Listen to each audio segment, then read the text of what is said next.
ನಮಸ್ತೆ ಸ್ನೇಹಿತರೆ, ಮುಂಬೈ ಟು ಕರ್ನಾಟಕ ಚಾನಲ್ಗೆ ಸ್ವಾಗತ. ಇವತ್ತು ನಾವು 17ನೇ ವರ್ಷದ ನಿತ್ಯಾನಂದ ಸೇವಾ ಸಂಸ್ಥೆಯ ಪಾದಯಾತ್ರೆಯ ಬಗ್ಗೆ ಮಾತನಾಡುವ. ಹೌದು, ಈ ಸಂಪೂರ್ಣ ವಿಡಿಯೋ ನಿತ್ಯಾನಂದ ಸೇವಾ ಸಂಸ್ಥೆಯ ಮುಖಾಂತರ ನಡೀತಾ ಇರುವಂತಹ ಪಾದಯಾತ್ರೆ. ಮೇರಾ ಬೈಂದರ್ನಿಂದ ಗಣೇಶಪುರಿಗೆ ಹೊರಟಂಥ ಈ ಪಾದಯಾತ್ರೆದ ಹಾಗೂ ಈ ಸಂಸ್ಥೆಯ ಸಂಪೂರ್ಣ ವಿವರಣೆ ನಿಮಗೋಸ್ಕರ. ಆದ್ದರಿಂದ ಈ ವಿಡಿಯೋನ ಕಂಪ್ಲೀಟಾಗಿ ನೋಡಿ, ಸಂಪೂರ್ಣವಾದಂಥ ಮಾಹಿತಿ ತಿಳಿಸುವ ಪ್ರಯತ್ನ ನಮ್ಮದು.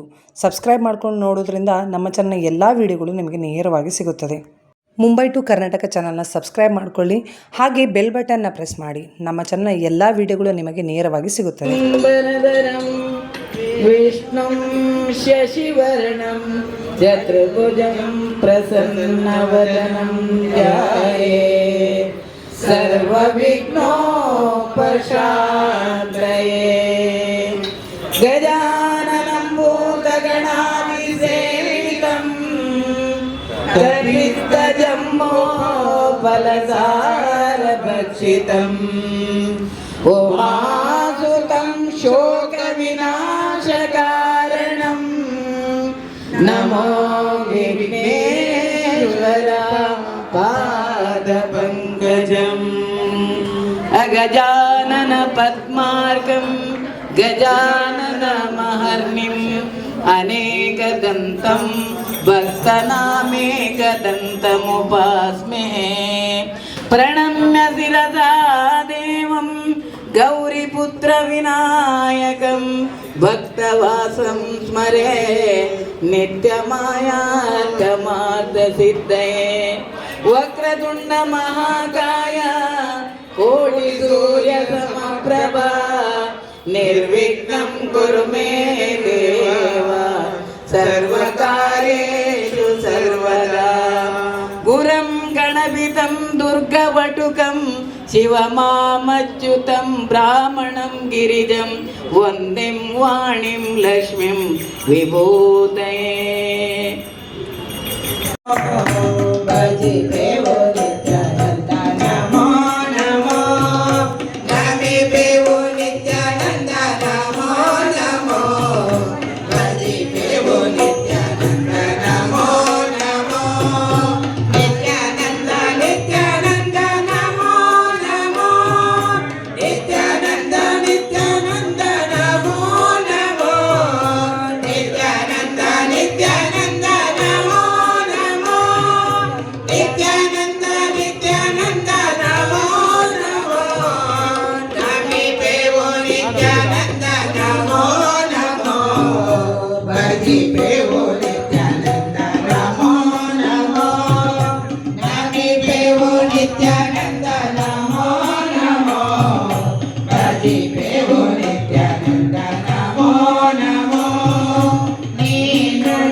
విత్తనం స్వామిగా సురుద్రయాలు పాదపూజలు ప్రారంభకాల 17 ವರ್ಷ దుమ్ముల సురుడుగాలు మరిన ఇనుకుల ఈ 17 ವರ್ಷದ నిత్యానంద ದೇವನ್ನ ಗುರುಕುಲ ಪಾದಯಾತ್ರೆಯ ಸಮಯಗಳು ನಮ್ಮ ಮೀರಾ ಬೈಂದರ್ ಸುಧಾಕಾಕ నిత్యానంద సేవా సంఘాలు ఆ పాదయాత్రలో ఓడిపోకున్నట్టు మాత్రమే పోలేదు దృశ్యంగా మనుషులు ఓడిస్తారు అని మాత్రమే చెప్తున్నారు దాంట్లో ನಮ್ಮ ಒಂದು ಜಾತಿ ಬೇಕಂತಾನೆ ಯಾವ ಮತ ಬೇಕಂತಾನೆ ಯಾವ ಆರಾಧನೆ ಬೇಕಂತಾನೆ ಯಾವ ಮನುಷ್ಯ ಜಾತಿ ಒಂದು ಅಥವಾ ನಮ್ಮ ಮಾತೊಟ್ಟು ಸೇರಿನಲ್ಲಿ ಆ ಒಂದು ಯಾತ್ರೆ ಒಂದು ಹಾವು ದೇವರ ನಿತ್ಯಾನಂದ ಗುರುಕುಲ ಮಾತ್ರ ಯಾತ್ರೆ ಹೋಗ್ತಾರ ಅಕುಲ ಕಷ್ಟలు ಆ ನಿತ್ಯಾನಂದ ಬಾಬೆ ಕಲ್ಯಾಣ ಮಲ್ಕಾಕೊಂಡು ಅಕುಲ ಮಾತುಗಳ ಆಯುರಾನು ಜನುಗ್ರಹ ಮಲ್ಕಾಕೊಂಡು ಅಂದು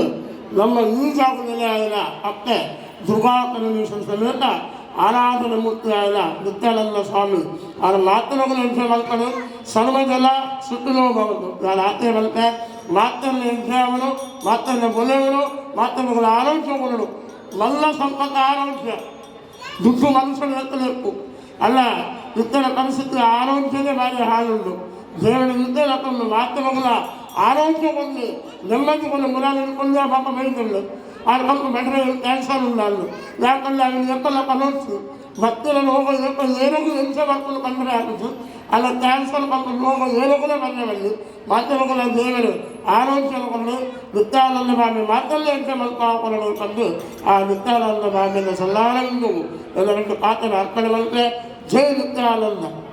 ನಮಸ್ತೆ ಎಲ್ರಿಗೂ. ನಮಸ್ತೆ ವೀಕ್ಷಕರೇ. ಇವತ್ತು ನಮ್ಮ ಜೊತೆ ಶ್ರೀ ನಿತ್ಯಾನಂದ ಸೇವಾ ಸಂಸ್ಥೆ ಕಮಿಟಿಯ ಎಲ್ಲರೂ ಇದ್ದಾರೆ ಅಂತ ಹೇಳ್ಬೋದು. ಸೀತಾರಾಮಣ್ಣ ಆಗಿರ್ಬೋದು, ಆನಂದಣ್ಣ ಆಗಿರ್ಬೋದು, ಗೋಪಾಲಣ್ಣ ಆಗಿರ್ಬೋದು. ನಮಸ್ತೆ ಎಲ್ರಿಗೂ. ಟೈಮ್ನಿಂದ ನೀವು ಇದನ್ನು ಮಾಡ್ತಾಯಿದ್ರಿ. ಇದು ಹೇಗೆ ಆರಂಭ ಆಯಿತು, ಇವಾಗ ಹೇಗೆ ನಡೀತಾ ಇದೆ ಅನ್ನೋಂಥದ್ದು ಮಾಹಿತಿ ಬೇಕಿತ್ತು. ನಾವು 2009ರಲ್ಲಿ ಈ ವಿಷಯದಲ್ಲಿ ನಾವು ಎಲ್ಲ ಕೂತ್ಕೊಂಡು ಮಾತಾಡಿದ್ದೇವೆ. ಎಲ್ಲರಿದ್ದರು ಇರುವಾಗ ಮಾಡುವ ಅಂತ. ಆಗ ಬೆಳಗಾವಿ ಬೇವಿನಕೊಪ್ಪ ನಿತ್ಯಾನಂದ ಸೇವಾ ಆಶ್ರಮ ಉಂಟು ಅಲ್ಲಿ ಒಂದು. ಅಲ್ಲಿ ವಿಜಯಾನಂದ ಸ್ವಾಮಿ ಅಂತ ಅಲ್ಲಿ ಗುರುಜಿದ್ದರು. ಅವರು ಆ ಟೈಮ್ ಬೊಂಬಾಯಿ ಬಂದರು. ಬೊಂಬಾಯಿ ಬರುವಾಗ ನಾವೆಲ್ಲ ಅವ್ರ ಹತ್ರ ಕೇಳಿದ್ದೇವೆ. ಅವ್ರು ಮತ್ತೆ ನನ್ನ ಮನೆಗೆ ಬಂದರು, ಇವರ ಮನೆಗೆ ಬಂದರು. ಮತ್ತು ರಮಾನಂದ ರೈಂದಿದ್ದರು. ಅವರನ್ನು ಪರಿಚಯ ಇತ್ತು. ಬಂದಾಗ ಹೇಳಿದ್ರು ಮಾಡಿ ನೋಡುವ ಅಂತ. ನಾವು 2009ರಲ್ಲಿ ಮಾತಾಡಿದ್ದೇವೆ. ಮಾತಾಡಿದ ನಂತರ ನಾವು ಕರುಣಾಕರ್ ಸ್ವಾಮಿಯಿಂದ ಇದ್ದಾರೆ ಇಲ್ಲಿ ನಮ್ಮ ಮಟ್ಟುಂಗದ ಲೇಬರ್ ಕ್ಯಾಂಪ್ ಅಂತ, ಅಲ್ಲಿ ಅವರ ಮಂದಿರ ಉಂಟು ನಿತ್ಯಾನಂದ ಸ್ವಾಮಿ. ಅವ್ರ ಹತ್ರ ಕೇಳಿದೆ, ಮಾಡಿ ಹೋಗುವಾಗ ಜಾಗ್ರತೆ ಅಂತ ಹೇಳಿದರು. ನಾವು 2010ರಲ್ಲಿ ಮಾರ್ಚ್ 14 ತಾರೀಕಿಗೆ ಸ್ಟಾರ್ಟ್ ಮಾಡಿದ್ದೇವೆ. ಮಾಡುವಾಗ ಇಲ್ಲಿಂದ ನಾವು ಹೊರಟದ್ದು ಸುಲಾ ಪಾರ್ಕ್ ಬಿಲ್ಡಿಂಗ್, ನಾವು ಶುಭ ಹೋಟೆಲ್ ಎದುರುಗಡೆಯಿಂದ ಹೊರಟುವಾಗ 278 ಜನ ಇದ್ದರು ಸ್ಟಾರ್ಟ್ ಮಾಡುವಾಗ. ನಾವು ರೋಡ್ನಲ್ಲಿ ನಡ್ತಾ ಹೋಗಿದೆ. ಇಲ್ಲಿಂದ ಸ್ಟಾರ್ಟ್ ಮಾಡಿದ್ದೇವೆ. ಎಲ್ಲ ಪೊಲೀಸ್ ಪರ್ಮಿಷನ್ ತಗೊಂಡು. ಮತ್ತು ನಾನು ಹೇಳಿದೆ 52 ಕಿಲೋಮೀಟರ್ ಉಂಟು ಇಲ್ಲಿಂದ ಗಣೇಶಪುರಿಗೆ ಹೋಗುವಾಗ. ಅಲ್ಲಿ ಹತ್ತಿರ ಆಗುವಾಗ ಜನ ಕಮ್ಮಿ ಆಯ್ತಾ ಬಂತು. 25 ಜನ ಇದ್ದರು. ಅದರ ಇವರಿದ್ದರು. ರಿಟರ್ನ್ ಇಲ್ಲ, ಬಸ್ ಇತ್ತು ನಮ್ಮ ಹತ್ರ. ಆ ಬಸ್ನಲ್ಲೆಲ್ಲ ಹತ್ತಿ ಅವರು ಹೋಗಿ ಅಂತ ಹೇಳಿದ್ದೇವೆ. ಅಲ್ಲಿ ನಾವು ಮುಟ್ಟುವಾಗ 9:30 ಗಂಟೆ ಆಯಿತು. ಅಲ್ಲೆಲ್ಲ ಸ್ನಾನ ಮಾಡಿ ದರ್ಶನ ಮಾಡಿ ಸಾಕಾಯಿತು, ಸೋತು ಹೋಯ್ತು ನಾವೆಲ್ಲ. ಮತ್ತು ನಾವೊಂದು ಇದು ಮಾಡಿದ್ದೇವೆ. ಬರುವ ವರ್ಷ ನಾವು ಅಲ್ಲಿ ಗಣೇಶ್ಪುರ್ನಲ್ಲಿ ಸ್ಟೀಲ್ ಪಾಠಕ್ ಒಂದಂಡ ನಮ್ಮ ವಜ್ರೇಶ್ವರಿ ಇದರಲ್ಲಿ ಸಿರ್ಸಾ ಪಾಠಕ್ ವಿರಾರ್ನಲ್ಲಿ ಅಲ್ಲಿ ನಾವು ಊಟ ಮಾಡಿ ಅಲ್ಲಿಂದ ಹೊರಡುವ ಅಂತ ಆಲೋಚನೆ ಮಾಡ್ತಾಯಿದ್ದೆ. ಅದು ಕಂಟಿನ್ಯೂ ಆಯ್ತಾ ಹೋಯಿತು. ಜನ ಹೆಚ್ಚೆಚ್ಚು ಆಗ್ತಾ ಬಂದರು. ಯಾಕೆ ನೀವು ಅಂದರೆ ಹೇಳಿದ್ರೆ ಈಗ ನಿತ್ಯಾನಂದ ಸ್ವಾಮಿ ಅವ್ರ ಪಾದಯಾತ್ರೆ ಯಾಕೆ ಹಮ್ಮಿಕೊಂಡ್ರೆ, ಅದಕ್ಕೆ ಯಾಕೆ ನಮಗೆ ಒಂದು ಮನಸ್ಸಿತ್ತು, ದೇವರ ಏನಾದರೂ ಸೇವೆ ಮಾಡಬೇಕು. ಜನರನ್ನು ನಿತ್ಯಾನಂದ ಸ್ವಾಮಿಯನ್ನು ಎಲ್ಲ ಮರ್ತು ಬಿಟ್ಟರು. ಕರೆಕ್ಟ್. ಈಗಿನ ಜನ್ರೇಷನ್ ಅವರು ನಿತ್ಯಾನಂದ ಸ್ವಾಮಿ ಯಾರು ಅಂತ ಗೊತ್ತಿಲ್ಲ. ಅದನ್ನು ವಾಪಸ್ ನಮ್ಮ ಮಕ್ಕಳಿಗೆಲ್ಲ ತಿಳಿಸ್ಬೇಕು. ಆ ಕಾರಣಕ್ಕೆ ನಾವೆಲ್ಲ ಮಾಡಿದ್ದು. ಮತ್ತು ಇದರಲ್ಲಿ ಭಾಳ ಕಷ್ಟ ಉಂಟು, ಅಷ್ಟು ಸುಲಭ ಇಲ್ಲ. ಈ ಜನರನ್ನು ತೆಕ್ಕೊಂಡು ಹೋಗುವುದು, ಅವರನ್ನು ಸಂಭಾಳಿಸುವುದು ಭಾಳ ಕಷ್ಟ. ಕೆಲವರು ಕೇಳುವುದಿಲ್ಲ, ಓಡುವುದು ರಸ್ತೆಯಲ್ಲಿ. ಅದಕ್ಕಾಗಿ ನಾವು ಆದಷ್ಟು ಬೊಬ್ಬೆ ಹಾಕಿಕೊಂಡು ನಾವು ಅವರೊಟ್ಟಿಗೆ ಸೇರಿ ಹೋಗುವುದು. ನಾವು ಗಾಡಿಯಲ್ಲಿ ನನಗೀಗ ಮೊದಲು ನಡ್ತಿದ್ದೆ, ಆಗೋದಿಲ್ಲ. ಆದರೂ ಕೂಡ ನಾವೆಲ್ಲ ಗಾಡಿಯನ್ನು ಫಾಲೋ ಮಾಡಿ ಹೋಗೋದು. ಎಲ್ಲರ ಗಾಡಿಯನ್ನು ಬಿಟ್ಟು ಹೋಗೋದಿಲ್ಲ. ಯಾಕೆ ರಸ್ತೆಯಲ್ಲಿ ಯಾರು ಅವರಿಗೆ ತಾಪತ್ರ ಆದರೆ ನೀವು ಕಾರಲ್ಲಿ ಕೊಡಿಸಿ ಬಸ್ನಾಗ ಬಿಡಿಸ್ಬಿಡ್ತೀವಿ ಅಷ್ಟೇ. ಕರೆಕ್ಟ್. ಆದರೆ ಅವ್ರು ಬರುವವರಿಗೆ ನೀವು ಸಪೋರ್ಟ್ ಮಾಡಿ ಅಲ್ಲಿ ತನಕ ಕರ್ಕೊಂಡು ಅಲ್ಲಿ ಹೋಗಿ ನಾಷ್ಟ ಮಾಡಿ ಬಸ್ನಾಗ ಕೊಳಿಸಿ ಬೆಳಿಗ್ಗೆ ಬರುವ ತನಕ ನಮ್ಮ ಕೈಯಲ್ಲಿ ಮತ್ತೆ ಅವರ ಕೈಯಲ್ಲಿ. ಓಕೆ. ನಮ್ಮ ಜೊತೆ ಸೀತಾರಾಮ್ ಶೆಟ್ಟಿ ಅವ್ರ ಸೆಕ್ರೆಟ್ರಿ ಅವರಿದ್ದಾರೆ. ನಮಸ್ತೆ ಅಣ್ಣ. ನೀವೇನು ಹೇಳಲಿಕ್ಕೆ ಇಷ್ಟಪಡ್ತೀರಿ? ಎಷ್ಟು ಟೈಮಿಂದ ನೀವು ಇದರಲ್ಲಿ ಇದ್ರಿ? ನಾನು one of the founder member. Anand ಶೆಟ್ರು, ರಮಾನಂದ್ ರೈ, ಮಾಮಾನಿ, ಇನ್ನೊಬ್ರು ಇದ್ದರು. ಈಗ ನಮ್ಮ ಜೊತೆ ಇಲ್ಲ, ಅವರು ಇಲ್ಲೇ ಸಿಲ್ವರ್ ಪಾರ್ಕ್ ಕಾಂಪ್ಲೆಕ್ಸ್ ಅವರು, ಸಂಜೀವ್ ಶೆಟ್ಟಿ ಅಂತ, ಅವರೆಲ್ಲ ತುಂಬ ಜನ ಇದ್ದರು. ನಮ್ಮ ಗೋಪಾಲ್ ಗಾಣಿಗರು ಎಲ್ಲ ಒಟ್ಟಿಗಿರುವ ನಾವು ಇದನ್ನು ಬೇವಿನಕೊಪ್ಪ ವಿಜಯಾನಂದ ಸ್ವಾಮೀಜಿ ಇಲ್ಲಿ ಮೀರಾ ರೋಡಿಗೆ ಬಂದಾಗ ಅವರೇ ಹೇಳಿದ್ದೆ, ನೀವು ಇಷ್ಟೆಲ್ಲ ಇಲ್ಲಿ ಸಮಾಜ ಸೇವೆ ಮಾಡ್ತಾಯಿದ್ದೀರಾ, ನಮ್ಮೂರಿನವರು, ಸೌತ್ ಇಂಡಿಯಾದವರು, ನೀವು ಗಣೇಶ್ಪುರಿಗೆ ಒಂದು ಪಾದಯಾತ್ರೆ ಯಾಕೆ ಮಾಡಬಾರ್ದು? ಓಕೆ. ಆವಾಗ ರಮಾನಂದ್ ರೈ ಮತ್ತು ಇವರು ನಾವೆಲ್ಲ ಹೇಳಿದ್ವಿ, ಇಲ್ಲ ಸ್ವಾಮೀಜಿ ನೀವು ಹೇಳ್ತೀರಿ, ನಿಮ್ಮ ಪ್ರೇರಣೆ ಇದೆ ಅಂದರೆ, ನಿಮ್ಮ ಸಪೋರ್ಟ್ ಇದೆ ಅಂದರೆ ಖಂಡಿತ ನಾವು ಮಾಡ್ತೀವಿ ಅಂತ. ಅದಕ್ಕೆ ಹೇಳಿದ್ರೆ ನಾನು ಬಂದೇ ಬರ್ತೀನಿ, ನೀವು ಮಾಡಿ ಅಂತ. ಸೊ ಫಸ್ಟ್ ವರ್ಷ ಅವರು ಸಹ ನಮ್ಮ ಜೊತೆಗೆ ಮೀರಾ ರೋಡಿಂದ ಸಿಲ್ವರ್ ಪಾರ್ಕಿಂದ ಗಣೇಶ್ಪುರಿ ತನಕ ಅವರು ನಮ್ಮ ಜೊತೆ ಹೈವೇಲಿ 52 ಕಿಲೋಮೀಟ್ರ್ ಅವರು ನಮ್ಮ ಜೊತೆ ನಡ್ಕೊಂಡು ಬಂದಿದ್ರು ವಿಜಯನ್ ಸ್ವಾಮೀಜಿ. ಸೊ ಅವಾಗ ಸ್ವಲ್ಪ ಅವರು ತುಂಬ ಉತ್ಸಾಹದಲ್ಲಿದ್ದರು. ಪ್ರಾಯ ಈಗ ಸ್ವಲ್ಪ ಅವರು ಏಜ್ ಫ್ಯಾಕ್ಟ್ರು ಮತ್ತು ಅವರು ಕಾರ್ಯಕ್ರಮ ಅಲ್ಲೆಲ್ಲ ಬೆಳಗಾಮಲ್ಲಿ, ನಾನು ಅವರ ಆಶ್ರಮಕ್ಕೆ ಹೋಗಿದ್ದೆ ಬೇವಿನಕೊಪ್ಪಕ್ಕೆ. ಅಲ್ಲಿ ತುಂಬ ಒಳ್ಳೆಯ ಜನಪರ ಕಾರ್ಯ, ಆಶ್ರಮದ ಜೊತೆ ಹಾಸ್ಪಿಟಲ್ಲು, ಸ್ಕೂಲು ಎಲ್ಲ ನಡೆಸ್ತಾ ಇದ್ದಾರೆ ಅವರು. ತುಂಬ ಸ್ಟಾರ್ಟಿಂಗಲ್ಲಿ ಅವ್ರು ನಿಮಗೆ ಸಪೋರ್ಟ್ ಕೊಟ್ಟಿದ್ರು, ಅವರು ಪ್ರೇರಣೆ, ಅವರೇ ಹೇಳಿರೋದು, ಆದೇಶನೇ ಅವ್ರದ್ದು, ನೀವು ಯಾಕೆ ಮಾಡಬಾರ್ದು? ಇಷ್ಟು ಜನ ಮೀರಾಬೈಂದರಲ್ಲಿ ಮಂಗಳೂರು ಅಥವಾ ಕರ್ನಾಟಕದವ್ರು ಇದ್ದೀರಾ, ನೀವು ನಿತ್ಯಾನಂದ ಸ್ವಾಮಿ ಆಶ್ರಮಕ್ಕೊಂದು ಪಾದಯಾತ್ರೆ ಯಾಕೆ ಮಾಡಬಾರ್ದು ಅಂತ. ಸೊ ಅಲ್ಲಿಂದ ಶುರುವಾದ ಇದು ನಮ್ಮ ಆನಂದ್ ಶೆಟ್ಟರ್ ಹೇಳಿದಾಗೆ ನೆಕ್ಸ್ಟ್ ಇಯರ್ ಏನಾಯ್ತು ಅಂದರೆ ಪಬ್ಲಿಕ್ ಡಿಮ್ಯಾಂಡ್. ಸ್ವಾಮೀಜಿ ಬಂದಿದ್ರು, ಅಲ್ಲಿಂದನೂ ಅವರೊಂದು 2-3 4 ವೀಲರ್ ತಗೊಂಡು ಬಂದಿದ್ರು. ಅಲ್ಲಿ ಅವರ ಆಶ್ರಮದ ಜನ, ಅವ್ರ ಭಕ್ತರೆಲ್ಲ ಬಂದಿದ್ದರು. ಆವಾಗ ನಾವೇನು ಮಾಡಿದ್ವಿ, ಇಲ್ಲಿಂದ ಕಾಶ್ಮೀರ ತನಕ ನಡ್ಕೊಂಡು ಹೋದ್ವಿ. ಕಾಶ್ಮೀರದಿಂದ ಎಲ್ಲರನ್ನೂ ಹೈವೇ ಏನಿದೆ ಅದನ್ನು ಫುಲ್ಲು ಬಸ್ಸಲ್ಲಿ ಹೋದ್ವಿ. ಮತ್ತು ವಿರಾರ್ ಶಿರ್ಸಾಡ್ ಪಾಠದಲ್ಲಿ ಅಲ್ಲಿ ರಾತ್ರಿ ಊಟ ಮಾಡಿ, ಅಲ್ಲಿಂದ ಒಳಗಡೆದು ಏನು ಒಂದು 15 ಕಿಲೋಮೀಟ್ರ್ ಇದೆ, ಅದು ಫುಲ್ಲು ಪ್ರತಿ ವರ್ಷ ಇವತ್ತಿನ ತನಕ ನಾವು ಪಾದಯಾತ್ರೆನೇ ಮಾಡ್ತಾಯಿದ್ದೀವಿ. ಅಂದರೆ ಹೋಗುವಾಗಲೂ ಸಹ ತುಂಬ ಅಲ್ಲಿ ರಸ್ತೆದ ವ್ಯವಸ್ಥೆ ಇರ್ಬೋದು. ಯಾಕಂದರೆ ಬಂದ ಭಕ್ತಾದಿಗಳ ಸುರಕ್ಷೆ ನಮ್ಮ ಮೈನ್ ಇದಾಗಿರ್ತದೆ. ಯಾಕಂದ್ರೆ ಸೊ ಹಾಗಾಗಿ ಅವ್ರನ್ನ ಕರ್ಕೊಂಡೋಗಿ ವಾಪಸ್ಸು ಮೀರಾ ಬೈಂದರಿ ತಂದು ಬಿಡೋ ತನಕ ಎಲ್ಲರೂ ಬಂದ ಭಕ್ತಾದಿಗಳ ಜವಾಬ್ದಾರಿ ನಮ್ಮ ಕಮಿಟಿಯವ್ರ ಮೇಲಿದೆ, ಸಂಸ್ಥೆ ಮೇಲಿದೆ. ಯಾರಿಗೆ ಏನಾದರೂ ಚೂರು ಆದರೆ ನಿತ್ಯಾನಂದ ಸ್ವಾಮೀಜಿ ದಯದಲ್ಲಿ ಈ 17 ವರ್ಷದಲ್ಲಿ ನಮಗೆ ಎಂಥ ಕಠಿಣ ಪರಿಸ್ಥಿತಿಯಲ್ಲಿ ಹೋದರೂ ಏನೂ ಆಗಿಲ್ಲ. ಓಕೆ. ಸೊ ನೀವು ಹೇಳಿದಾಗೆ ನನಗೊಂದು ಕ್ವಶನ್ ಕೇಳಬೇಕು ಅನಿಸ್ತು. ಈಗ ನಾವು ಗಣೇಶನಾಗಿರ್ಬೋದು, ಸಾಯಿಬಾಬಾನಾಗಿರ್ಬೋದು, ಈ ಕಾಣದೇ ಇರುವಂಥ ದೇವ್ರನ್ನ ನಾವು ನಂಬ್ತಾ ಇದ್ದೀವಿ, ಅವ್ರನ್ನ ಮೊರೆ ಹೋಗ್ತಾ ಇದ್ದೀವಿ. ಪ್ರತಿ ವರ್ಷ ಸಿದ್ಧಿವಿನಾಯಕ್ ಹೋಗೋದು, ಶಿರಡಿಗೆ ಹೋಗೋದು, ನಮ್ಮ ಸೌತಿನವರಾಗಿರ್ಬೋದು ಅಥವಾ ಹಿಂದೂಗಳಾಗಿರ್ಬೋದು. ನಿತ್ಯಾನಂದ ಸ್ವಾಮಿಯವ್ರನ್ನ ಮೊರೆ ನೀವು ಹೇಳಿದ ಹಾಗೆ ನೆನ್ಪು ಹೋಗ್ತಾ ಇದ್ದಾರೆ ಅನ್ನುವಂಥ ಒಂದು ಮಾತನ್ನ ಹೇಳಿದ್ರಿ. ಅದು ಯಾಕೆ ಅಂತ ಕೇಳಬಹುದಾ, ಅಥವಾ ಅದರ ಒಂದು ಪವರ್ ಹೇಳಬಹುದಾ? ಮರೆತು ಹೋಗುವರಂದರೆ ಈಗ ಮಕ್ಕಳಿಗೆ ಜನರು ಅಲ್ಲಿ ಕರ್ಕೊಂಡು ಹೋಗೋದಿಲ್ಲ, ಅವರ ತಂದೆ ತಾಯಿಯವರು. ಇವರು ನಿತ್ಯಾನಂದ ಬಾಬಾ ನಮ್ಮ ಊರಿನವರಿಗೆ ಒಳ್ಳೇದು ಮಾಡಿದ್ದಾರೆ. ಅವರ ಮಾತಿನಲ್ಲಿ ಒಂದು ವಿಶ್ವಾಸ ಇತ್ತು, ನೀನು ಹೋಗಿ ಮಾಡು ಅಂತೇಳಿ ಮಾಡ್ತಾ ಇದ್ದಾರೆ. ಮಕ್ಕಳಿಗೆ, ಹೆಂಡತಿ ಮಕ್ಕಳಿಗೆ ಹೊಡಿಬೇಡ ಅಂದರೆ ಹೊಡಿತಿದ್ರು, ಅವರು ಬಿಟ್ಟಿದ್ದಾರೆ. ಶರ್ಯ ಕುಡಿಯೋರು ಬಿಟ್ಟಿದ್ದಾರೆ. ಅದನ್ನು ನಾವು ನೋಡಿದ್ದೇವೆ, ಕೇಳಿದ್ದೇವೆ. ಕೇಳಿದ ಮೇಲೆ ಮತ್ತು ಅವರ ಪಾವಡ ಏನು ಉಂಟಂತ ಅವ್ರು ನಮಗೆ ಮಾತ್ರ ಗೊತ್ತು. ಯಾರು ಭಕ್ತಿ ಮಾಡ್ತಾರೆ ಅವರಿಗೆ ಮಾತ್ರ ಗೊತ್ತು. ಮಾಡದವರಿಗೆ ಏನು ಗೊತ್ತಿಲ್ಲ, ಏನು ಪೊಟ್ಟು ಅಂತ. ಈಗಿನ ಮಕ್ಕಳಿಗೆ ಏನು ದೇವರ ವಿಷಯದಲ್ಲಿ ಏನು ಗೊತ್ತಿಲ್ಲ. ಒಂದು ಕಡೆ ನಾನು ಈಗ ಹೋಗ್ತಿದ್ದೆ, ಕೋಲ ಅಂತ ಬಿಟ್ಟು ಒಂದು ಊರಿನಲ್ಲಿ. ಆ ಕೋಲದಲ್ಲಿ ಏನಿದೆ, ಕೋಲ ನಮ್ಮ ಇದರಲ್ಲಿ ಉಂಟು, ಫ್ರಿಜ್ಜಲ್ಲಿ ಉಂಟು, ಇಲ್ಲಿ ಯಾಕೆ ಬರೋದು ಅಂತ ಪರಿಸ್ಥಿತಿ ಬರ್ತದೆ. ಈಗ ನಾವು ಒಂದು ಅಂಗಳಕ್ಕೆ ಹೋಗುವಾಗ ಮೆಟ್ಟಲು ತೆಗೆದಿಡ್ತೇವೆ ಮಕ್ಕಳದು, ಆ ಮಕ್ಕಳಿಗೆ ಹಾಕ್ಕೊಂಡು ಮನೆ ಒಳಗೆ ಹೋಗ್ತಾರೆ. ಅದೆಲ್ಲ ಪರಿಸ್ಥಿತಿ ನಾವು ಯಾರೂ ಹೇಳುವುದಿಲ್ಲ ಮಕ್ಕಳಿಗೆ, ಇರಲಿ ಸಣ್ಣ ಮಕ್ಕಳು ನಮ್ಮ ಮಕ್ಕಳು ಅಂತ.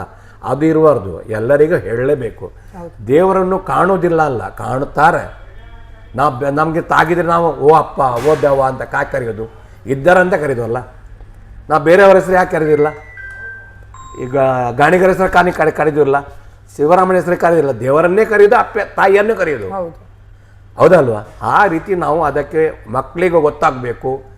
ನಿತ್ಯಾನಂದ ಸ್ವಾಮಿ ಇದು ಈಗ ಮೊದಲನೇ ಎಲ್ಲ ಹೋಟೆಲ್ನಲ್ಲಿ ನಿತ್ಯಾನಂದ ಸ್ವಾಮಿನ ಫೋಟೋ ಇತ್ತು, ಈಗ ಕಮ್ಮಿ ಆಗ್ತಾ ಬಂತೆ. ನಾನೊಂದು ಕಡೆ ಕೆಲಸ ಮಾಡ್ತಿದ್ದೆ, ಅಲ್ಲಿ ಓನರ್ ಹೇಳಿದರು, ಇದರಲ್ಲಿ ಏನು ಉಂಟು ಅಂತ. ಅಲ್ಲ, ಇದರ ಒಂದು ಫೋಟೋ ನೀವು ಚರ್ಚ್ ಗೇಟಿನಿಂದ ವಿರಾರ್ ತನಕ ಒಂದು ಫೋಟೋ ಅಂಗಡಿಯಲ್ಲಿ ತೆಗೆದುಕೊಡಿ, ನಾನು ಹೇಳಿದಾಗ ನಿಮಗೆ ಕೇಳ್ತೇನೆ, ಇಲ್ಲಿ ಇರೋ ತನಕ ಕೆಲಸ ಮಾಡ್ತೇನೆ ಅಂತ. ಅವ್ರು ಎಲ್ಲ ಸಿಗ್ತಾರಂತ. ಆಯಿತು, ಚರ್ಚ್ ಗೇಟಿಂದ ಗಾಡಿ ಹಿಡ್ದವ್ರು ವಿರಾರ್ ತಗೊಂಡು ನೋಡಿದ್ರೆ ಒಂದು ಫೋಟೋ ತೆಗಲಿಲ್ಲ. ನಿತ್ಯಾನಂದ ಸ್ವಾಮಿ ಏನಾದರೂ ಉಂಟಲ್ಲ ಅವರ ಕಾರಣಿಕ, ಒಂದು ಫೋಟೋ ಇಲ್ಲ. ಹೋಟ್ಲಿಗೆ ಬರುವಾಗ ಫೋಟೋ ಡಬ್ಬ ಬಿತ್ತು ಕೆಳಗೆ. ಓಕೆ. ಆ ತನಕ ಅವರು ನಿತ್ಯಾನಂದ ಸ್ವಾಮಿಯನ್ನು ನಂಬಿರಲಿಲ್ಲ. ಈಗ ಹೋಗ್ಬೇಕಂತ ಹೇಳಿದ್ರು, ಹೋದೆ, ಫೋಟೋ ತಗೊಂಡೆ ಅಲ್ಲಿ. ಓಕೆ. ಆದ ಮೇಲೆ ಅವರೀಗ ಪ್ರತಿ ಸ್ಯಾಟರ್ಡೆ ಎವ್ರಿ ಡೇ ಹೋಗ್ತಾರೆ. ಓಕೆ. ಪ್ರಕಾಶ್ ಹೆಗ್ಡೆ ಅಂತಾರೆ ಓನರ್ ಅವರು. ಓಕೆ. ಅಂದಿರಿಂದ ನಾವು ಎವ್ರಿ ಸ್ಯಾಟರ್ಡೆ ರಾತ್ರಿ ಹೋಗ್ತಿದ್ದೇವೆ. ಓಕೆ. ನಾನು ಅಲ್ಲಿ ಹೋದ ಮೇಲೆ ನನಗೆ ಸ್ವಲ್ಪ ಇದಾಯಿತು, ಒಳ್ಳೇದಾಯಿತು ಅಂತ ಏನಾದರೂ ಬರ್ತದೆ. ಅದು ಬರುವಾಗ ಗೊತ್ತಾಗೋದಿಲ್ಲ. ಕರೆಕ್ಟ್. ಏನೋ ದೇವರು ಕೊಡ್ತಾರಲ್ಲ, ಅದು ಕೊಡುವಾಗ ಯಾರಿಗೂ ಗೊತ್ತಾಗೋದಿಲ್ಲ. ಅದು ನನ್ನ ಶ್ರಮ ಅಂತ. ನಮ್ಮ ಶ್ರಮ ಏನಿಲ್ಲ. ಒಂದು ಎಲೆ ಆಳ್ಗಾಡಬೇಕಾದ್ರೆ ದೇವರ ದಯ ಬೇಕು, ಗಾಳಿ ಬರಬೇಕಾದ್ರೆ ದೇವರ ದಯ ಬೇಕು, ನೀರು ಗಾಳಿ ಏನಿದ್ರೆ ಅವರ ದಯ ಬೇಕೇ ಬೇಕು. ನಾವು ಏನು ಮಾಡಲಿಲ್ಲ, ನಾವು ಎಲ್ಲ ಮಾಡೋದು ಅಹಂಕಾರ ಮಾತ್ರ, ಮತ್ತೆ ಏನಿಲ್ಲ. ಅದನ್ನು ಬಿಟ್ಟರೆ ಎಲ್ಲರ ದೇವರೇ. ಸತ್ಯವಾದಂಥ ಮಾತು. ಗೋಪಾಲಣ್ಣ, ನೀವು ಒಂದು ಎರಡು ಮಾತು ನೀವು ಹೇಳುವುದಾದರೆ? ನಾನು ನಿತ್ಯಾನಂದ ಭಕ್ತನಾಗಿ ಕಾರಣ ಅಂತ ಹೇಳಿದರೆ, ನಿತ್ಯಾನಂದ ಸ್ವಾಮಿ ಅವತಾರ ಪುರುಷರು. ಅವರನ್ನು ನಂಬಿ ಎಷ್ಟೋ ಜನ ಉದ್ಧಾರ ಆಗಿದ್ದಾರೆ. ಇಲ್ಲಿ ಅವರದ್ದು ಪೊಸಿಷನ್ ಕೂಡ ಈ ಥರ, ಹೌದು, ನಿಮಗೆ ಒಳ್ಳೆ ಆಗ್ತದೆ ಅಂತ ಹೇಳುವಂಥ ಒಂದು ಇದು. ಮೊದಲು ನಮ್ಮ ಊರಿನ ಎಲ್ಲ ಜನರಿಗೂ ಕೂಡ ಅವರು ಆಶೀರ್ವಾದ ಕೊಟ್ಟು, ಎಲ್ಲ ಹೋಟೆಲಿನವರಿಗೆ ಜಾಸ್ತಿ ಆಶೀರ್ವಾದ ಕೊಟ್ಟು ಅವರು ಹೋಟೆಲ್ ಒಳ್ಳೆ ರೀತಿಯಿಂದ ನಡೀತಾ ಇತ್ತು ಆವಾಗ. ಇವಾಗ ಸ್ವಲ್ಪ ಏನಂತ ಹೇಳಿದರೆ ಅಂದರೆ ಸ್ವಲ್ಪ ಕಮ್ಮಿ ಆಗ್ತಾ ಬಂತು. ಆದರೂ ನಾವು ಅದನ್ನು ಎತ್ತುವಂಥ ಕಾರ್ಯವನ್ನು ಮಾಡ್ತಾ ಇದ್ದೇವೆ. ಇವಾಗ ನಾವು ಈ ಥರ ನಮಗೆ ಅಲ್ಲಿ ನಾವು ಮಾಡುವಾಗ, ಈಗ ನಾನು ಒಂದು 5-6 ವರ್ಷದಿಂದ ಇದರಲ್ಲಿ ಇದ್ದೇನೆ. ನಾವು ಯಾವಾಗಲೂ ಈಗ ನಡೆದುಕೊಂಡು ಹೋಗುವಾಗ, ಈಗ ಇಲ್ಲಿ ಹೋಗುವಾಗ ಅಲ್ಲಿ ಮಧ್ಯದಲ್ಲಿ ಹರೀಶ್ ಅಣ್ಣ ಅಂತ ಇದ್ದಾರೆ, ಹರೀಶ್ ಶೆಟ್ಟರು, ಅವರು ಭಂಡಾರಿ. ಅವರು ಯಾವಾಗಲೂ 250-300 ಜನರ ಊಟವನ್ನು ಫ್ರೀಯಾಗಿ ಕೊಡ್ತಾ ಇದ್ದಾರೆ ನೋಡಿ. ಅವರ ಅಂದ್ರೆ ನೀವು ಪಾದಯಾತ್ರೆ ಮಾಡುವಾಗ ಅವರು ಫ್ರೀಯಾಗಿ ಕೊಟ್ಟು ಎಲ್ಲ 17 ವರ್ಷ ಕೊಡ್ತಾ ಬಂದಿದ್ದಾರೆ. ಅವರಿಗೆ ದೇವರು ಒಳ್ಳೇದು ಮಾಡಿದ್ದಾನೆ, ಹಾಗೇನಿಲ್ಲ. ಹಾಗಿರುವಾಗ ಎಲ್ಲ ನಾವು ಈಗ ನಮ್ಮದು ಏನು ಮೇನ್ ಇಂಟೆನ್ಷನ್ ಏನಂತ ಹೇಳಿದರೆ, ಹಿಂದುತ್ವದ ಬಗ್ಗೆ ಸ್ವಲ್ಪ ಜಾಗ್ರತೆ ಮಾಡಿ ಅದನ್ನು ಸ್ವಲ್ಪ ಮೇಲೆ ಎತ್ತುವಂಥ ಒಂದು ಕೆಲಸ, ಉಳಿಸಿ ಬೆಳೆಸುವಂಥ ಕೆಲಸವನ್ನು ನಾವು ಮಾಡ್ತಾ ಇದ್ದೇವೆ. ಅಷ್ಟೇ ಹೇಳಲಿಕ್ಕೆ ನಾನು ಇಷ್ಟೇ. ನೀವು ಹೇಳಿದ್ರಲ್ಲ, ಯಾಕೆ ಅವರು ನಿತ್ಯಾನಂದ ಸ್ವಾಮೀಜಿನ ಯಾಕೆ ನೀವು ಫಾಲೋ ಮಾಡ್ತಾಯಿದ್ದೀರಿ, ಯಾಕೆ ಅಷ್ಟು ಭಕ್ತಿ ಅಂತ. ನಾವು ಸಾಧಾರಣ ಒಂದು 16 ವರ್ಷದಿಂದ ನಾನು ಬೈಂದರ್ ವೆಸ್ಟಲ್ಲಿ ಈಸ್ಟಲ್ಲಿದ್ದೆ, ಮೊದಲು ಬಾಡಿಗಲ್ಲಿದ್ದೆ. ಆವಾಗ ತಿಂಗಳು ಅಥವಾ 3 ತಿಂಗಳಿಗೊಮ್ಮೆ ಹೋಗ್ತಾಯಿದ್ದೆ ಬೈಂದರ್ ವೆಸ್ಟಲ್ಲಿ. ಆಮೇಲೆ ಒಂದು ಸ್ವಂತ ಮನೆ ತಗೊಂಡೆ. ಅಲ್ಲಿ ನನ್ನ ಫ್ರೆಂಡ್ ಸರ್ಕಲ್ಲಿ ಎಲ್ಲ ನಾವು ಏನು ಮಾಡ್ತಾಯಿದ್ವಿ, ಪ್ರತಿ ವಾರ, ಮಳೆಗಾಲ ಇರಲಿ ಚಳಿಗಾಲ ಇರಲಿ, ಪ್ರತಿ ಗುರುವಾರ ಬೆಳಿಗ್ಗೆ ಅರ್ಲಿ ಮಾರ್ನಿಂಗ್ 4:30ಗೆ ಹೊರಟು 6 o'clock ನಾವು ಅಲ್ಲಿ ರೀಚ್ ಆಗ್ತಾಯಿದ್ವಿ. ಅಲ್ಲಿ ಬಿಸಿನೀರು ಕುಂಡದಲ್ಲಿ ಸ್ನಾನ ಮಾಡಿ ದೇವರ ದರ್ಶನ ಮಾಡಿ 8:30ಗೆ ಬೈಂದರ್ ವ್ಯಾಸ್ಟಿಗೆ ಬಂದು ಮುಟ್ತಾಯಿದ್ವಿ. ಆಮೇಲೆ ಬಾಡಿಗೆ ವೆಹಿಕಲ್ ಮಾಡ್ಕೊಂಡು ಹೋದ್ವಿ. ನಮ್ಮ ಫ್ರೆಂಡಿದೆ ವೆಹಿಕಲ್ ಇತ್ತು. ಅದು ನಂತರ ನಾನು ಬಾಡಿಗೆಯಿಂದ ಆ ಒಂದು ಸಣ್ಣ ಮನೆಯಿಂದ ಇವತ್ತು ಒಂದು ಸ್ವಂತ, ಸಣ್ಣದಾದ್ರೆ ಸಣ್ಣದು, ಸ್ವಂತದೇನೋ ಮಾಡ್ಕೊಂಡಿದ್ದೆ ಅಂದರೆ ನನಗೆ ಅನಿಸಿದೆ ಸ್ವಂತ ಅನುಭವ. ಅವ್ರ ದೇವರ ನಿತ್ಯಾನಂದ ಬಾಬಾನ ದಯೆ ಇರೋದ್ರಿಂದ ಈ ಮಟ್ಟಕ್ಕೆ ಬೆಳೆದಿದ್ದೀನಿ ಅಂತ. ನಮ್ಮ ಪರಿಶ್ರಮ ಬೇಕೇ ಬೇಕು. ನಾವು ಮನೇಲಿ ಕೂತ್ಕೊಂಡು ದೇವ್ರು ಕೊಡ್ತಾರೆ, ದೇವರಿದ್ದಾರೆ, ನಿತ್ಯಾನಂದ ಬಾಬಾ ಕೊಡ್ತಾರೆ ಅಂದರೆ ಖಂಡಿತ ಬರಲ್ಲ. ನಮ್ಮ ಪರಿಶ್ರಮಕ್ಕೂ ಒಂದು ಆಶೀರ್ವಾದ ಬೇಕಂದರೆ ಅದು ದೇವ್ರ ದಯೆ. ಅದೇ ನೀವು ಹೇಳಿದಾಗೆ ಕಣ್ಣಿಗೆ ಕಾಣದೇ ಇರೋ ದೇವರು, ನಡೆದಾಡಿರುವ ದೇವರು, ಅವ್ರ ಆಶೀರ್ವಾದ ಇರೋದ್ರಿಂದ ಈ ಮಟ್ಟಕ್ಕೆ ನಾನು ಬೆಳೆದಿದ್ದೀನಿ. ಅದಕ್ಕೆ ಈ ಸಂಸ್ಥೆಯಲ್ಲಿ ಕಳೆದ 17 ವರ್ಷದಿಂದನೂ ನಾನು ಕೆಲಸ ಮಾಡ್ತಾಯಿದ್ದೀನಿ. ಕಳೆದ 9 ವರ್ಷ, ಇದು 10ನೇ ವರ್ಷ ನಾನು ಕಾರ್ಯದರ್ಶಿಯಾಗಿ ನನ್ನ ಕಾರ್ಯ ಏನಿದೆ ಮಾಡ್ಕೊಂಡು ಬರ್ತಾಯಿದ್ದೀನಿ. ಅಂದರೆ ಅದಕ್ಕೆ ನಿತ್ಯಾನಂದ ಬಾಬನ ಆಶೀರ್ವಾದ, ಅವ್ರ ದಯೆ. ಹಾಗೆ ನನ್ನ ಒಂದು ಅನುಭವದ ಪ್ರಕಾರ ಹೇಳೋದಾದರೆ, ಈ ಸಂಸ್ಥೆಗೆ ತುಂಬ ಜನ ಪ್ರತ್ಯಕ್ಷ ಪರೋಕ್ಷವಾದ ತುಂಬ ಸಹಾಯ ಮಾಡಿದವರು ಇದ್ದಾರೆ, ಮಾಡ್ತಾನೂ ಇದ್ದಾರೆ. ಅವರೆಲ್ಲರಿಗೂ ಆ ನಿತ್ಯಾನಂದ ಬಾಬನ ಆಶೀರ್ವಾದ ಇರಲಿ. ಹಾಗೆ ಇನ್ನು ಬರುವಂಥ ಜನ್ರೇಷನ್ನು ಸಹ ಈ ಸಂಸ್ಥೆಗೆ ಸೇರಲಿ. ಇದು ಈ ಒಂದು ಪಾದಯಾತ್ರೆ ಕಾರ್ಯಕ್ರಮವನ್ನು ನಾವು ವರ್ಷಕ್ಕೊಮ್ಮೆನೇ ಮಾಡ್ತಾ ಇರೋದು. ಹಾಗೆ ಮಧ್ಯದಲ್ಲಿ ಒಂದು ಗುರುಪೂರ್ಣಿಮಾ ಪೂಜೆ ಮಾಡ್ತೀವಿ. ಸೊ ಅದಕ್ಕೆಲ್ಲದಕ್ಕೂ ಎಲ್ಲರೂ ಕೈ ಜೋಡಿಸಿ ಇದನ್ನೊಂದು ನಿತ್ಯಾನಂದ ಸೇವಾ ಸಂಸ್ಥೆಯನ್ನು ಇನ್ನೂ ಎತ್ತರಕ್ಕೆ ಬೆಳೆಸ್ಕೊಂಡು ಹೋಗಲಿ ಅನ್ನೋದೇ ನನ್ನ ಒಂದು ಕೋರಿಕೆ, ಅಷ್ಟೇ, ಪ್ರಾರ್ಥನೆ. ಓಕೆ. ಸೊ ನೀವು ಹೇಳಿದ ಪ್ರಾರ್ಥನೆ ಪ್ರಕಾರನೇ ನಮ್ಮ ಈಗಿನ ಜನ್ರೇಷನಿಗೆ ಒಂದು ಮಾತು ಹೇಳೋದಾದರೆ ಏನು ಹೇಳಲಿಕ್ಕೆ ಇಷ್ಟಪಡ್ತೀರಾ? ಅದೇ ಈಗಿನ ಜನ್ರೇಷನಿಗೆ ಹೇಳೋದು ಇಷ್ಟೇ, ಅಟ್ಲೀಸ್ಟ್ ವರ್ಷಕ್ಕೊಮ್ಮೆ ಆದರೂ ನೀವು, ಆದರೆ ತಿಂಗಳನ್ನು ಹೋಗಿ ಅಪ್ಪ ಅಮ್ಮ ಕರ್ಕೊಂಡು ಹೋದರೆ, ಅಪ್ಪ ಅಮ್ಮ ಕರ್ಕೊಂಡು ಹೋಗೋ ಪರಿಸ್ಥಿತಿ ಇಲ್ಲ. ಯಾಕಂದರೆ ಬಾಂಬೆ ಅಂದರೆ ನಮ್ಮ ಕೆಲಸ ಕಾರ್ಯ ಎಲ್ಲ ಬ್ಯುಸಿ ಶೆಡ್ಯೂಲ್ ಇರ್ತದೆ. ಹೌದು.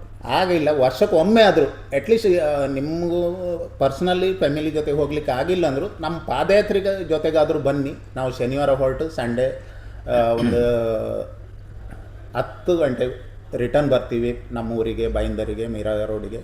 ಸೊ ಅಟ್ಲೀಸ್ಟ್ ನಮ್ಮ ಪಾದಯಾತ್ರೆಗಾದರೂ ಬನ್ನಿ, ಒಂದು 2 ವರ್ಷ 3 ವರ್ಷ ಬನ್ನಿ, ಭಕ್ತಿಯಿಂದ ಬನ್ನಿ. ಹಾಗೆಲ್ಲ ಆಡಂಬರಕ್ಕೋಸ್ಕರ ಬರಬೇಡಿ, ತೋರಿಕೆಗೋಸ್ಕರ ಬರಬೇಡಿ, ಭಕ್ತಿಯಿಂದ ಬನ್ನಿ. ಆ ಅನುಭವ ಮತ್ತು ನಿತ್ಯಾನಂದ ಬಾಬಾನ ಆಶೀರ್ವಾದ ನಿಮಗೆ ತನ್ನಷ್ಟಕ್ಕೆ ನಿಮಗೆ ಗೊತ್ತಾಗುತ್ತೆ. ಅದು ಗೊತ್ತಾದ ಮೇಲೆ ನೀವೇ, ನಾವು ಯಾರು ಕರೆಯೋದು ಬೇಡ, ಯಾರು ನಿಮಗೆ ಪ್ರೇರಣೆ ಕೊಡೋದು ಬೇಡ, ನೀವಾಗೇ ಬರ್ತೀರಾ ಅನ್ನೋ ನಂಬಿಕೆ ನನಗಿದೆ, ಆ ಒಂದು ವಿಶ್ವಾಸ ನನಗಿದೆ.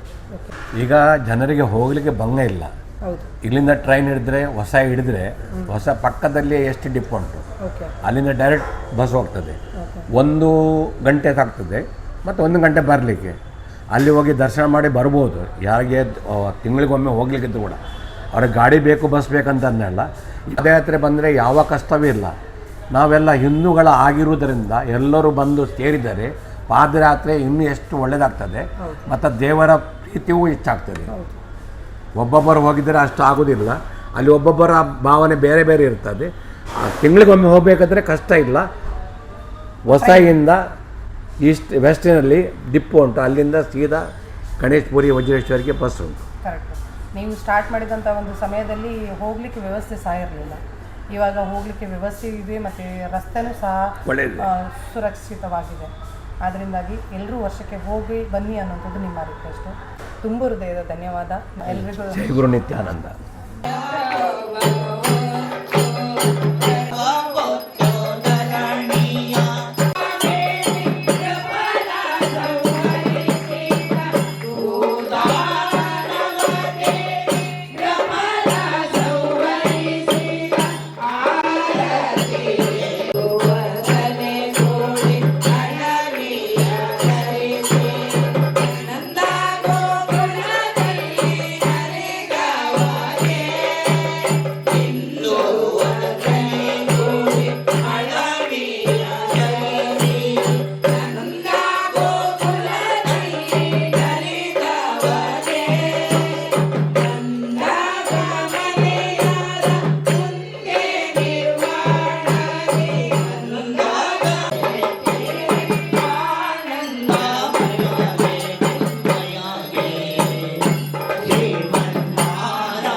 ನಿಮಗೆ ಈ ವಿಡಿಯೋದ ಮುಖಾಂತರ ಎಷ್ಟು ಮಾಹಿತಿ ಸಿಕ್ತು? ನಡೆದಾಡುವ ದೇವರು ಅಂತಲೇ ಹೆಸರುವಾಸಿಯಾಗಿರುವಂತಹ ನಿತ್ಯಾನಂದ ಸ್ವಾಮಿಯವರ ಬಗ್ಗೆ ನಿಮಗೆ ಎಷ್ಟು ಗೊತ್ತು? ನೀವು ಸಹ ನಿತ್ಯಾನಂದ ಸ್ವಾಮಿ ಹಾಗೆ ಇನ್ನಿತರ ಸ್ವಾಮಿಗಳ ಬಗ್ಗೆ ತಿಳಿದುಕೊಳ್ಳುವಂಥ ಪ್ರಯತ್ನ ಇದ್ದರೆ ನಮ್ಮ ಚಾನಲ್ನ ಸಬ್ಸ್ಕ್ರೈಬ್ ಮಾಡ್ಕೊಳ್ಳಿ. ಸಾಧ್ಯವಾದಷ್ಟು ಇದೇ ರೀತಿಯ ವಿಡಿಯೋಗಳನ್ನು ನಾವು ನಿಮಗೆ ಕೊಡ್ತಾನೆ ಇರ್ತೀವಿ. ಇಷ್ಟ ಆದರೆ ಲೈಕ್ ಮಾಡಿ, ನಿಮ್ಮವರಿಗೂ ಸಹ ಶೇರ್ ಮಾಡಿ. Thank you.